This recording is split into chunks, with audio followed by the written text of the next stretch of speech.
ಆತ್ಮೀಯ ವೀಕ್ಷಕರೇ, ಸಜ್ಜಲಶ್ರೀ ನ್ಯೂಸ್ 9ಗೆ ಸ್ವಾಗತ ಸುಸ್ವಾಗತ. ಸರ್ಕಾರಿ ಪ್ರೌಢಶಾಲಾ ಮಕ್ಕಳಿಗೆ ಸಜ್ಜಲಶ್ರೀ ಶಿಕ್ಷಣ ಮತ್ತು ಗ್ರಾಮೀಣ ಅಭಿವೃದ್ಧಿ ಸಂಸ್ಥೆಯ ಆಲಾಪುರ್ ಇವರಿಂದ ಸರ್ಕಾರಿ ಶಾಲೆಯಲ್ಲಿ ಕಲಿಯುತ್ತಿರುವ ಮಕ್ಕಳ ಶೈಕ್ಷಣಿಕ ಉತ್ತೇಜನಕ್ಕಾಗಿ ಶಾಲಾ ಬ್ಯಾಗ್ಗಳನ್ನು ಉಚಿತವಾಗಿ ನೀಡಿ ಶೈಕ್ಷಣಿಕವಾಗಿ ಉನ್ನತಿ ಹೊಂದಲು ಪ್ರೋತ್ಸಾಹ ನೀಡಿದರು. ಸರ್ಕಾರಿ ಪ್ರೌಢಶಾಲೆ ಆಲಾಪುರ್ನಲ್ಲಿನ 8, 9 ಮತ್ತು 10ನೇ ತರಗತಿಯ ಎಲ್ಲ 150 ವಿದ್ಯಾರ್ಥಿಗಳಿಗೂ ಶಾಲಾ ಬ್ಯಾಗ್ಗಳನ್ನು ವಿತರಿಸಲಾಯಿತು. ಇತ್ತೀಚಿನ ದಿನಮಾನಗಳಲ್ಲಿ ಖಾಸಗಿ ಶಿಕ್ಷಣ ಸಂಸ್ಥೆಯಲ್ಲಿ ಕಲಿಯುತ್ತಿರುವ ಮಕ್ಕಳ ಸಂಖ್ಯೆಗೆ ಹೋಲಿಸಿದರೆ ಸರ್ಕಾರಿ ಶಾಲೆಯಲ್ಲಿ ಕಲಿಯುತ್ತಿರುವ ಮಕ್ಕಳ ಸಂಖ್ಯೆ ಕಡಿಮೆಯಾಗಿದ್ದು ಹಾಗೂ ಸರ್ಕಾರಿ ಶಾಲೆಯ ಮಕ್ಕಳ ವಿದ್ಯಾಭ್ಯಾಸ ಪ್ರಗತಿ ಹೊಂದಲು ಈ ಸಂಸ್ಥೆಯು ಈ ಮೂಲಕ ಒಂದು ಹೆಜ್ಜೆ ಮುಂದೆ ಬಂದು ಶೈಕ್ಷಣಿಕ ಕ್ರಾಂತಿಗೆ ಮುನ್ನಡಿ ಬರೆಯುತ್ತದೆ. ಸಜ್ಜಲಶ್ರೀ ಶಿಕ್ಷಣ ಮತ್ತು ಗ್ರಾಮೀಣಾಭಿವೃದ್ಧಿ ಸಂಸ್ಥೆಯು ದಿನಾಂಕ 21/2/2025 ಆಲಾಪುರ ಗ್ರಾಮದ ಸರ್ಕಾರಿ ಪ್ರೌಢಶಾಲೆ ಆವರಣದಲ್ಲಿ ನಡೆದ ಗುರುವಂದನಾ ಕಾರ್ಯಕ್ರಮ ಮತ್ತು ಸಂಸ್ಥೆಯ ಉದ್ಘಾಟನಾ ಸಮಾರಂಭದಲ್ಲಿ ಹೇಳಿದಂತೆ ಈ ಶಾಲೆಯು 8, 9 ಮತ್ತು 10ನೇ ತರಗತಿಯ ಎಲ್ಲ 150 ವಿದ್ಯಾರ್ಥಿಗಳಿಗೂ ಶಾಲಾ ಬ್ಯಾಗ್ಗಳನ್ನು ಉಚಿತವಾಗಿ ನೀಡಿದರು. ಈ ಸಂದರ್ಭದಲ್ಲಿ ಸರ್ಕಾರಿ ಪ್ರೌಢಶಾಲೆಯ ಮುಖ್ಯ ಗುರುಗಳಾದ ಹಾಗೂ ಸಹ ಶಿಕ್ಷಕ ವೃಂದ ಮತ್ತು SDMC ಅಧ್ಯಕ್ಷರು, ಸದಸ್ಯರು, ಶಿಕ್ಷಣ ಪ್ರೇಮಿಗಳು, ಹಳೆಯ ವಿದ್ಯಾರ್ಥಿಗಳ ಸಂಘದ ಅಧ್ಯಕ್ಷರು, ಸದಸ್ಯರು, ಸಜ್ಜಲಶ್ರೀ ಶಿಕ್ಷಣ ಮತ್ತು ಗ್ರಾಮೀಣ ಅಭಿವೃದ್ಧಿ ಸಂಸ್ಥೆಯ ಪದಾಧಿಕಾರಿಗಳು ಹಾಗೂ ಶಾಲೆಯ ಮುದ್ದು ಮಕ್ಕಳು ಉಪಸ್ಥಿತರಿದ್ದರು. ಮುಖ್ಯ ಗುರುಗಳಾದ ಶ್ರೀ ಸುಭಾಷ್ ಸಿಂಗ್ ಹಜಾರೆ ಅವರು ಮಾತನಾಡಿ ಈ ಸಂಸ್ಥೆಯ ಕಾರ್ಯವನ್ನು ಶ್ಲಾಘಿಸಿದರು.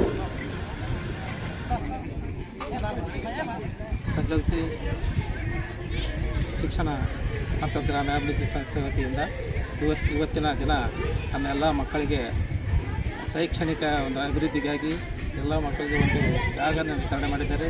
ನಿಜವಾಗಲೂ ಇದು ಒಂದು ಶ್ಲಾಘನೀಯ ಕೆಲಸ. ಈ ವಿದ್ಯಾರ್ಥಿಗಳಿಗೆ ವಿತರಣೆ ಮಾಡಿರ್ತಕ್ಕಂಥ ಬ್ಯಾಗ್ಗಳು ಸದುಪಯೋಗ ಆಗ್ತವೆ. ಆ ನಿಟ್ಟಿನಲ್ಲಿ ಎಲ್ಲ ಶಿಕ್ಷಕರು ಪ್ರಯತ್ನ ಮಾಡ್ತಾರೆ.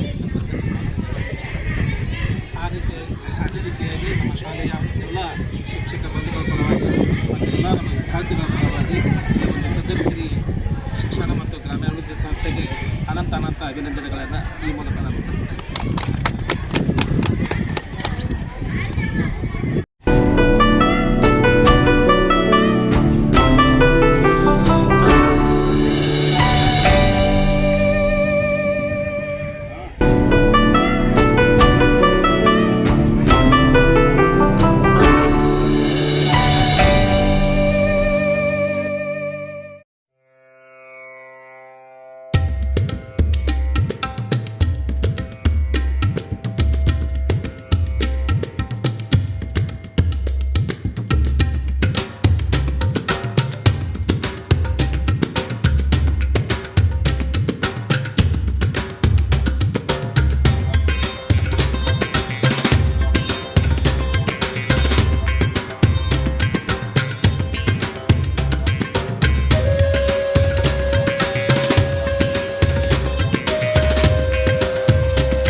ಇದು ಸಜ್ಜಲಶ್ರೀ ನ್ಯೂಸ್ 9.